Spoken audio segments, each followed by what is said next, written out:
whose identity is unknown to Harold. I can't wait. And we're going to try to guess the identity of the mystery caller. All right, Harold, I know who it is. You want any hints at all? Yeah. No. Okay. We'll get him. All right. Hey, mystery caller, thanks for calling in.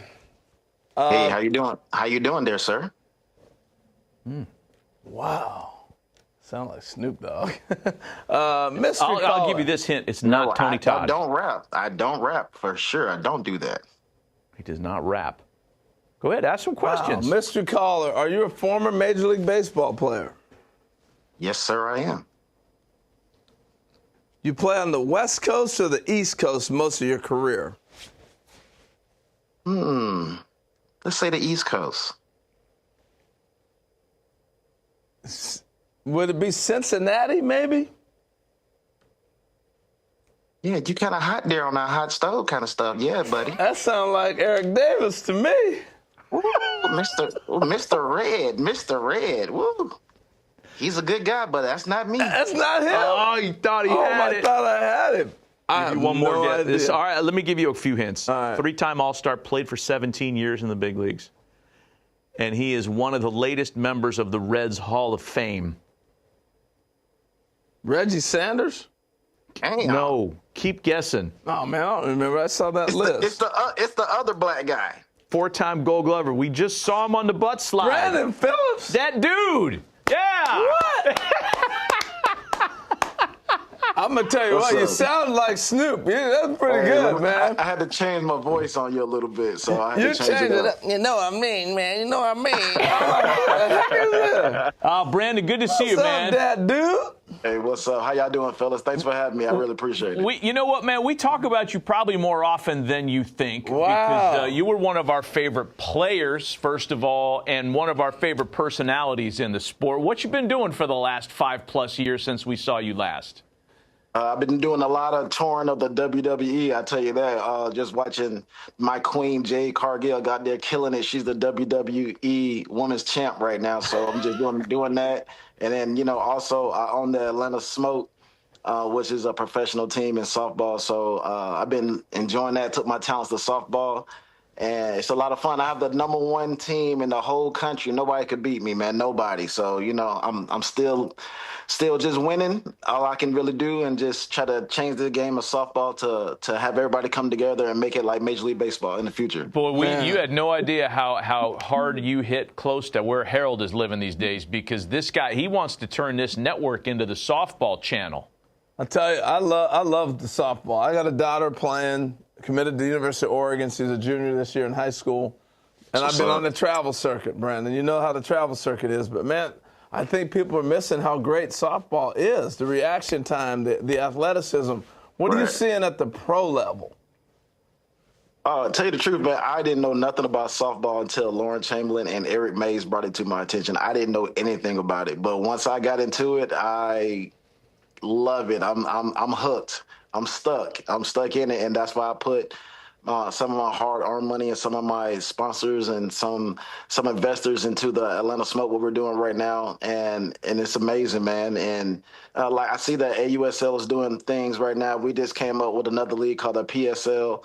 If we all come together, man, I mean, we can really change the whole world of softball and take it to another level, man. And just seeing the game, how quick it is, and you gotta be on your toes. If you're not on your toes, you back in the dugout, man, or you getting hit in the mouth or something. But I'm telling you, man, the game of softball is amazing. I really love it. Yeah, we got to talk about that merger. We'll get off the air and talk about that. That's for sure. The two pro leagues coming together. Hey, I want to talk about you as a player and going back and looking at you. Congratulations on the Reds Hall of Fame. Yeah, that's very cool. That's the reason really we wanted to have Really you on appreciate today. it. Thank you. When they gave you the call, what were you thinking?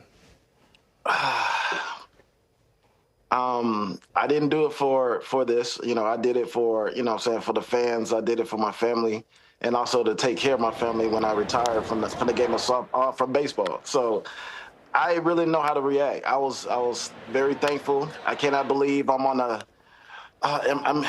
I'm next to like Eric Davis, Barry Larkin, all those guys that I looked up to, and now I can say that I'm in a Hall of Fame with them, and it's a blessing in disguise. And I just thank everybody who voted for me. And if you didn't vote for me, it's all good. I still love you. You look like you're going to cry for a second, man. You know, that means a lot to a player when you grow up in an organization, you build that thing, you put all your blood, sweat, and tear in it, and then you get rewarded for that. That is really quite an honor. When I think of Brandon Phillips, man, I think about behind-the-back flips, the RBIs, all those things.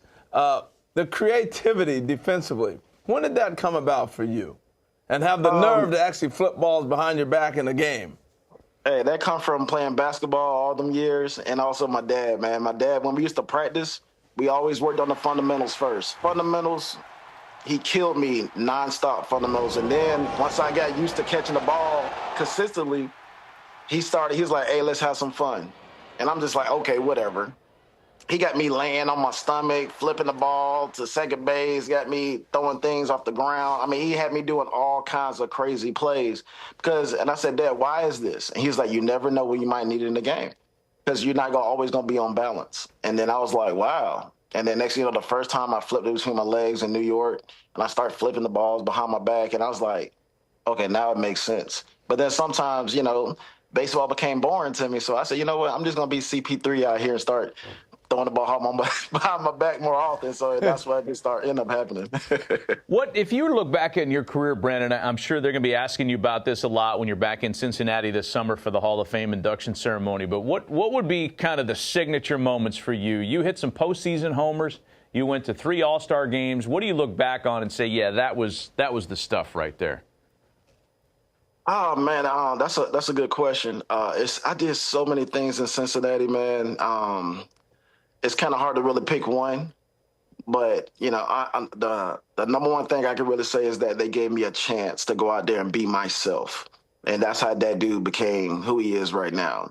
Wayne Kreisky and Jerry Naron, they brought me in the office and they was like, Brandon, we want you to do it your way. If you can't do it your way and succeed, then we got to get rid of you. And hearing that as a young guy, that's all you need to hear because they believed in me. They gave me the chance to just be me.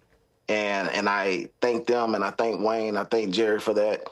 And then when Dusty came, everything else, he just took my game to a whole nother level. Yeah, I mean, because you had some years in Cleveland. Brandon, by the way, was drafted by the Expos. That's how. Why you got to tell everybody that, man? Why you got to say that, man? Now people know my age, man. I look young. I was going to say by the Expos. I was going to say that's look at the videos. I still look the same right now, man. You can't be bringing up the Expos, man. That's what you have in common with Tom Brady. Come on, man. Both Expos draftees. But you had some years in Cleveland where you didn't get a full complement of at-bats. And it really kind of became that dude when you went to the Reds. That was my point. To your point about Wayne Kreisky giving you a chance. And Wayne had such a great baseball resume when he took over that job. But what a great career you had, man. Yeah, you had a great career. Hey, I want to hit on this. I'm looking at 851 RBIs. You were at the cusp of the analytic-driven RBIs don't matter, batting average doesn't matter, and I think you got lost in that. 851 RBIs for a second baseman? Man, Brandon, no wonder you're in the Hall of Fame with the Reds. That's some big numbers. What was your key with driving in so many runs double with RBIs for a second baseman? And Dusty, Carlos Lee, those guys said, just do the small things right. If there's a man on third base, just do your job. I mean, sometimes you got to give yourself up, to get them in because we want to win games. Scott Rowland, when he came over here, he taught me how to win. And that's one thing I love about Scott Rowland. It's all about winning. I'm not going to lie to you at the beginning. I could say that I was all about going out there making a name for myself, try to get the stats and show everybody I was the best second baseman in the game. That's all I tried to do. But when Scott and Dusty came over there, they taught me how to win and become a better teammate. And I really respect those guys. And that's just me being honest. But now, how I learned how to drive guys in, you didn't have to hit the long ball. Sometimes a single can just do the job. It's awesome, just seeing Carlos Lee do it, man, he did it for so long. And I was like, man, how do you do it? And he just taught me how to do it. He said, man, he's like, hey, y'all, hey, Poppy, if he's on third base, man, just single other way, man. That's all you got to do. And I was like, all right. You wrapped up our 2025, Brandon. Final guest of the year on Hot Stove. Congratulations on the Reds Hall of Fame. Go Atlanta Smoke.